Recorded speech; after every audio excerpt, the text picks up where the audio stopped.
বিশ্বজুড়ে তথ্য প্রযুক্তি ক্ষেত্রে বড়সড় যান্ত্রিক গোলযোগ, যার জেরে বিমান পরিবহন, মিডিয়া, ব্যাংক পরিষেবার কাজে বড়সড় প্রভাব পড়েছে। ব্যাহত হয়েছে একাধিক স্টক এক্সচেঞ্জের পরিষেবাও। জানা গিয়েছে মাইক্রোসফটের উইন্ডোজ 10-এ যান্ত্রিক গোলযোগের জেরেই এই সমস্যা। দ্রুত সমাধানের চেষ্টা করা হচ্ছে বলে জানিয়েছে মাইক্রোসফট কর্তৃপক্ষ।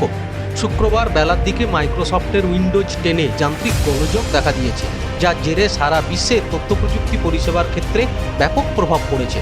ব্যাংকিং থেকে শুরু করে বিমানের ওয়েব চেকিং, সিংহভাগ কাজই হয়ে থাকে মাইক্রোসফটের উইন্ডোজ 10-এর মাধ্যমে। জানা যাচ্ছে সংশ্লিষ্ট মেশিনগুলি হঠাৎ করে বিকল হয়ে গিয়েছে। রিস্টার্ট বা শাটডাউন করলেও সমস্যার সমাধান হচ্ছে না। শেয়ার মার্কেট সহ বিভিন্ন ক্ষেত্রে শুক্রবারই সপ্তাহের শেষ কাজের দিন। আচমকা সমস্যা তৈরি হওয়ায় বিপাকে পড়েছেন সারা বিশ্বের লক্ষ লক্ষ মানুষ।